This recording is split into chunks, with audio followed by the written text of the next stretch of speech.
Nah, apabila seseorang teringat dengan harta yang terpendam, pasti seseorang akan terpikir dengan korun. Pertanyaannya, lalu di mana harta korun itu berada? Kemudian apakah hakikat korun itu memang ada ataukah tidak?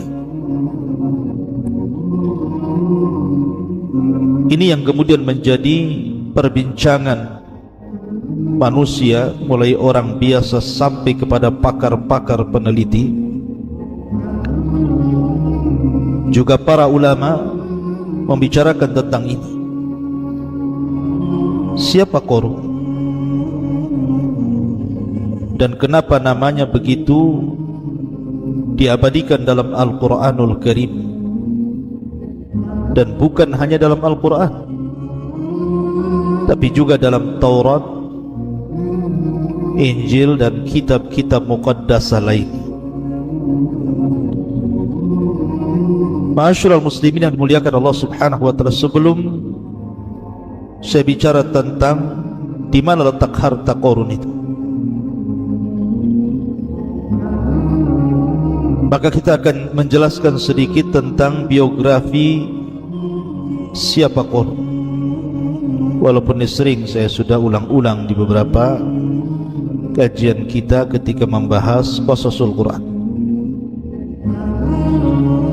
Ma'asyiral muslimin yang dimuliakan Allah Subhanahu wa taala, Qarun ini namanya Qarun ibn Yashur ibn Qahith. Dan Qahith ini adalah ayah daripada Imran, dan Imran adalah ayah daripada Musa. Musa ibn Imran ibn Qahith. Artinya Qarun dengan Nabi Allah Musa alaihi salatu wassalam itu ada kekerabatan. Dia satu di antara anak paman-paman Nabi Musa alaihi salatu wassalam, nasabnya berjumpa di Qahith.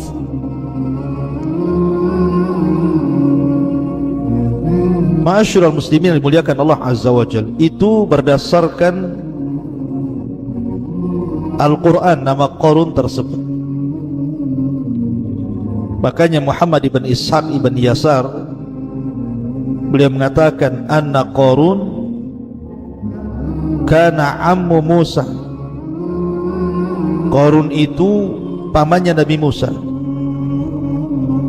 Tetapi kata Ibnu Jarir, wa aktsaru ahli ilmi, kebanyakan ahli ilmi, ala annahu kana ibnu ammi. Dia bukan paman Nabi Musa, tetapi anak dari paman Nabi Musa. Dan itu yang banyak dikuatkan para ulama, seperti riwayat daripada Abdullah ibn Abbas radhiyallahu anhuma ketika beliau mentafsirkan inna Qaruna kana min qaumi Musa, sesungguhnya Qarun itu adalah bagian dari kaumnya Nabi Musa. Berkata Ibnu Abbas, kana ibnu ammi, karena Qarun itu anak paman Nabi Musa. Dan itu senada dengan yang dikuatkan oleh para mufassirin seperti Qatadah, Malik ibn Dinar, Ibn Jurayz, dan yang lainnya. Ini berdasarkan Islam. Akan tapi kalau kita melihat pada perjanjian lama, maksudnya Taurat, maka Qarun itu namanya Qurah. Qurah ibn Yashar ibnu Qahat ibnu Lawi min abna'i ammi Musa wa Harun.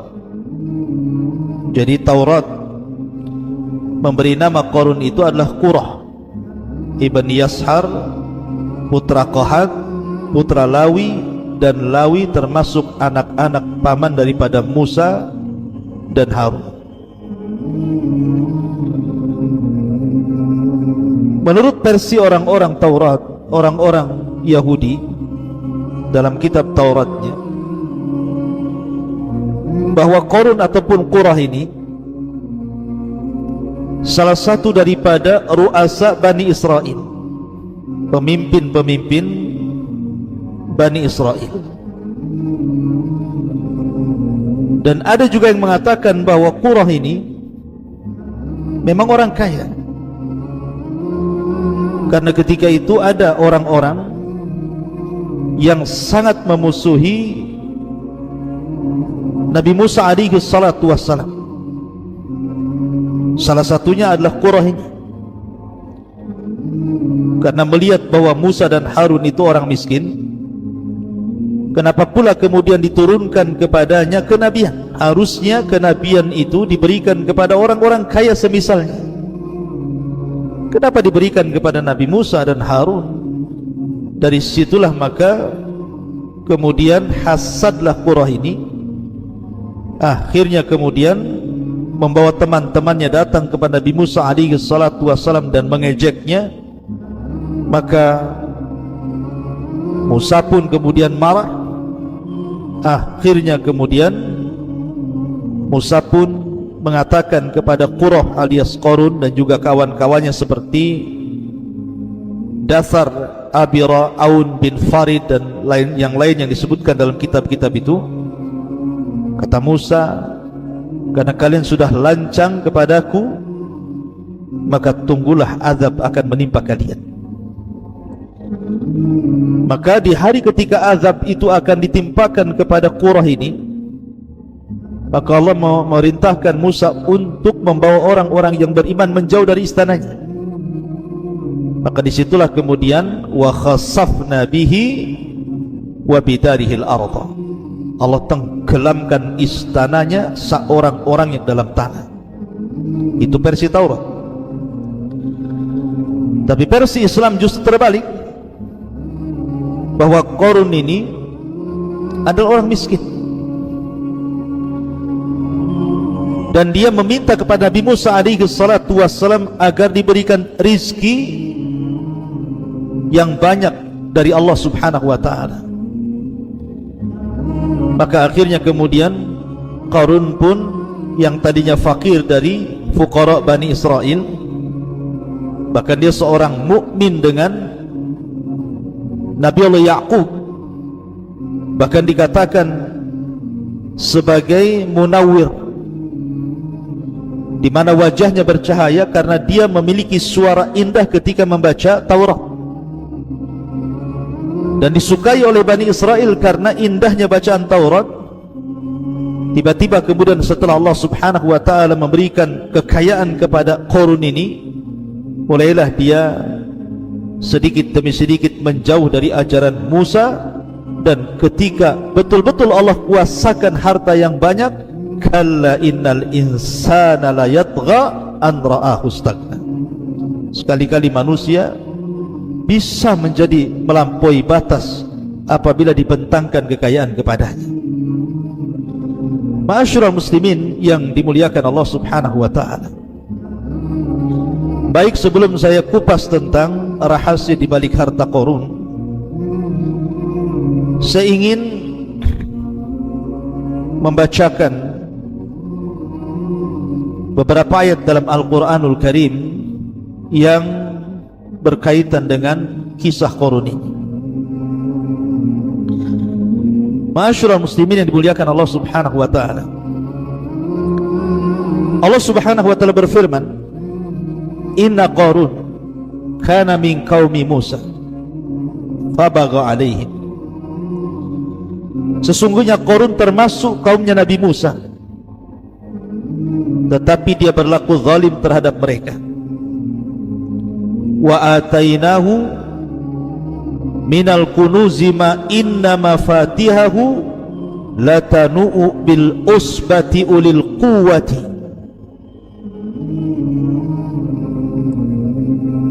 dan kami telah anugerahkan kepada Qarun pembendaharaan harta yang kunci-kuncinya sungguh berat, dipikul oleh sejumlah orang-orang yang kuat, yang dikatakan oleh sebagian ahli tafsir bahwa kunci-kunci itu, maksudnya kunci-kunci yang dibawa oleh orang-orang kuat dari anak-anak buah Qarun ini, jadi kuncinya saja dibopong oleh orang banyak, saking besarnya. Itu baru cerita kuncinya, belum gudangnya. Maksudnya kuncinya saja sudah sebesar itu, belum gudangnya.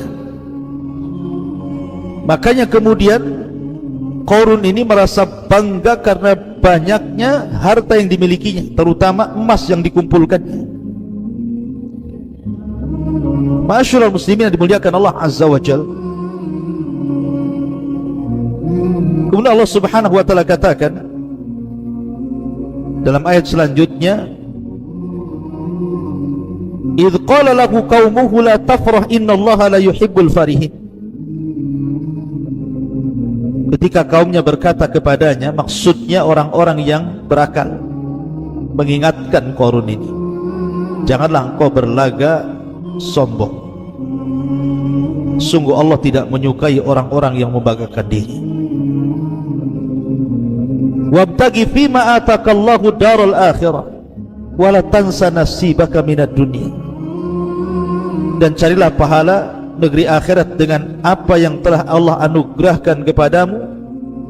Wa ahsin kama ahsanallahu ilaik, tetapi janganlah kamu lupakan bagianmu di dunia dan berbuat baiklah kepada orang lain sebagaimana Allah telah berbuat baik kepadamu.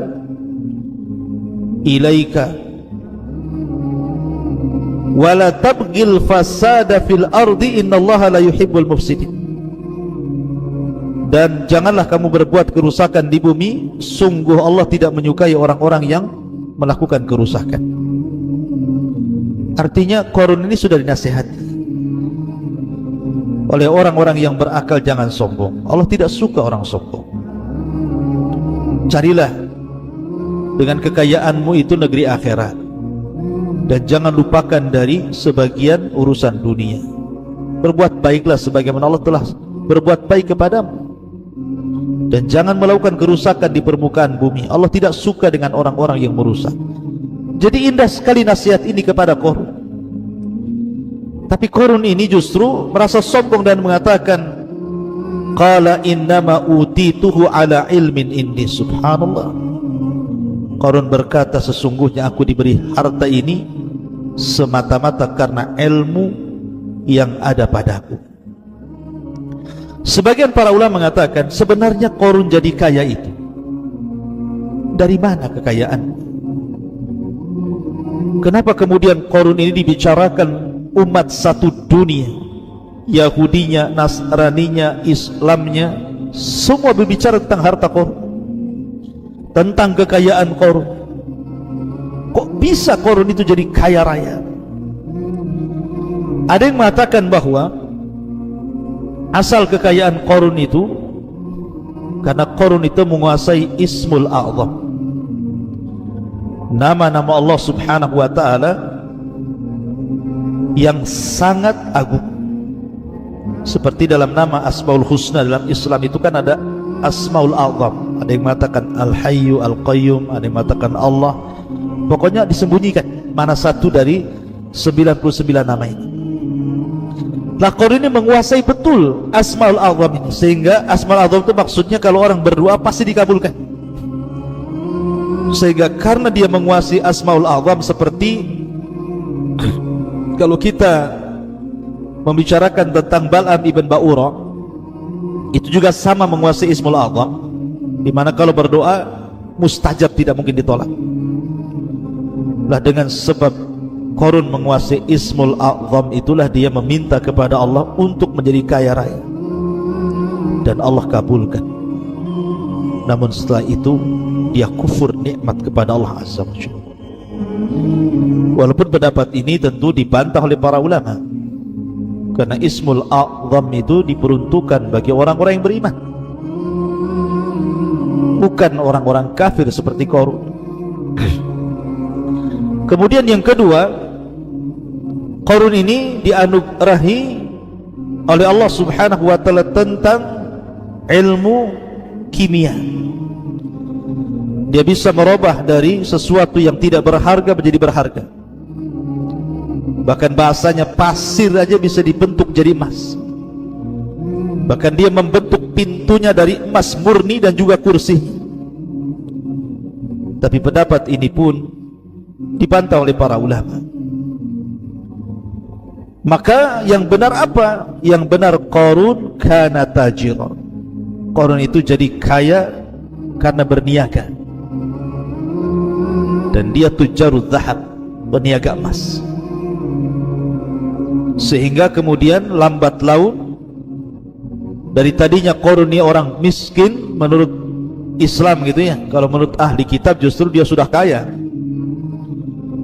Tetapi kemudian dengan kesibukan berdagang, akhirnya kemudian dia berhasil menjadi orang kaya raya.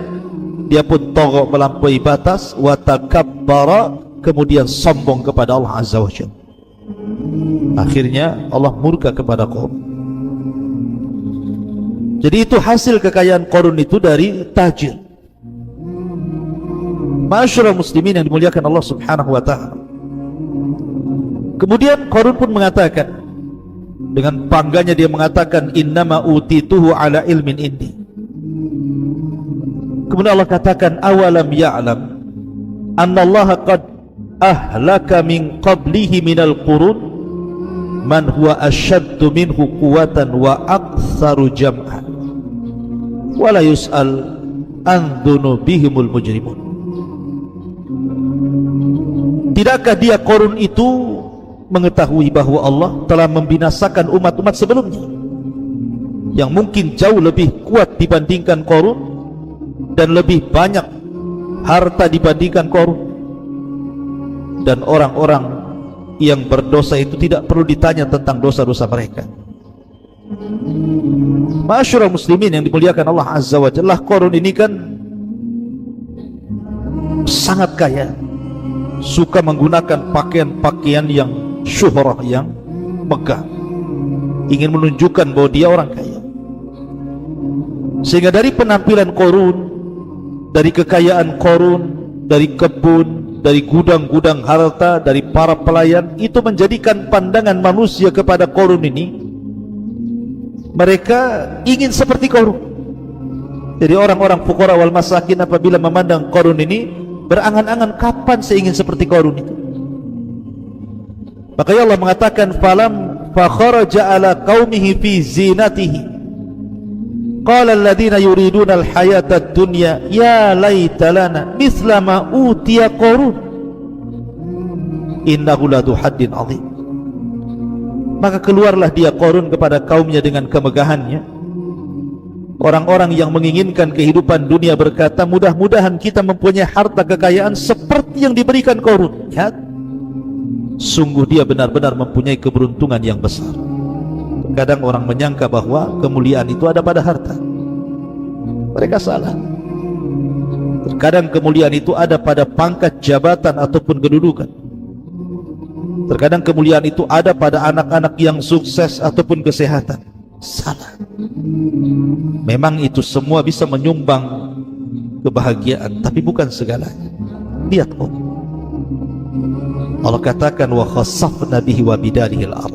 Kami tenggelamkan dan Qarun dan harta-hartanya.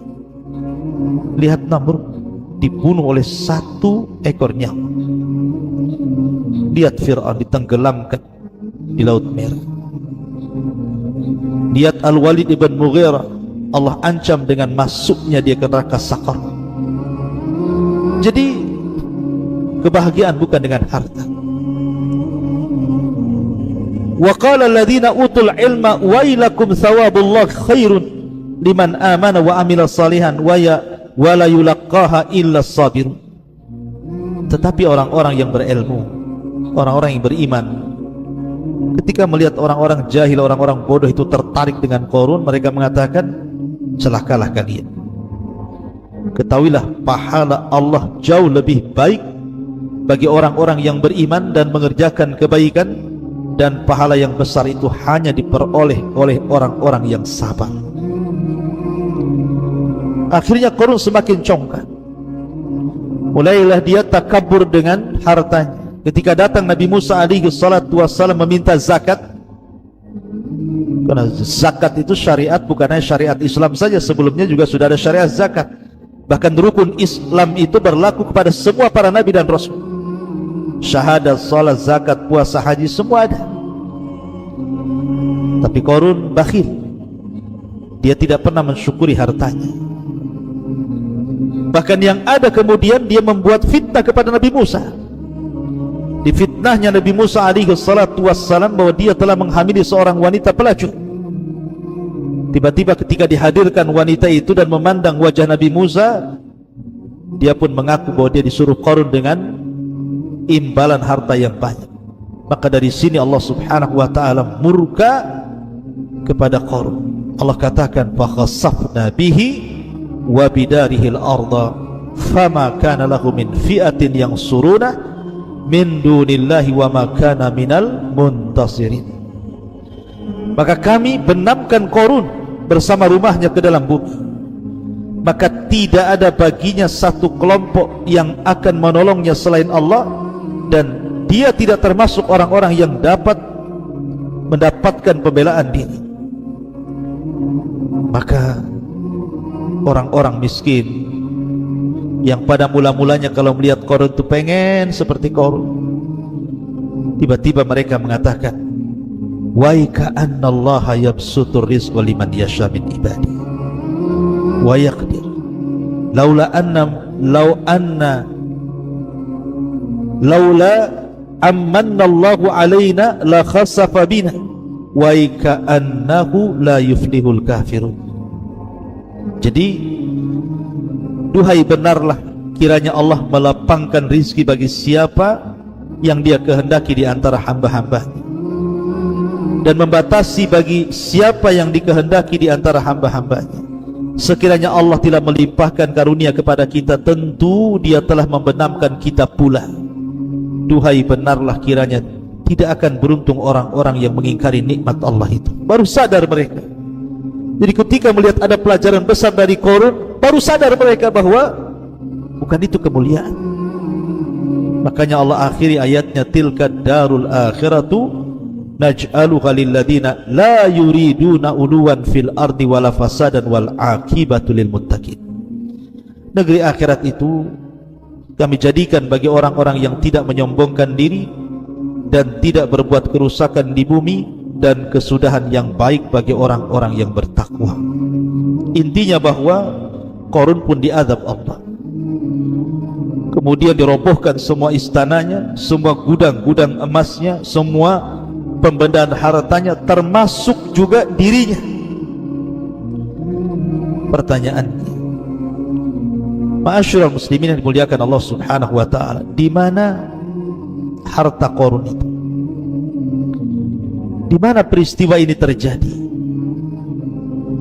Ma'asyiral muslimin yang dimuliakan Allah subhanahu wa ta'ala, sebelum saya jelaskan, kita akan jelaskan dulu sebenarnya peristiwa Qarun, perselisihan Qarun dengan Nabi Musa itu di Mesir, ataukah setelah Nabi Musa membawa Bani Israel sampai ke negeri Tih? Kalau versi Taurat, bahwa kejadian perselisihan Qarun dengan Nabi Musa alaihi salatu wassalam itu terjadi di Mesir. Karena ada yang mengatakan Qarun itu adalah salah satu dari orang-orang atau wazirnya Fir'aun dan Haman,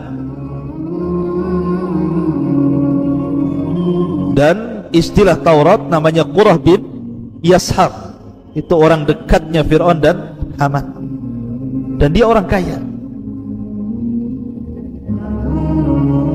Adapun versi Islam bahwa kejadian Qarun dengan Nabi Musa itu setelah hijrahnya kaum muslimin dari Mesir menuju Palestina.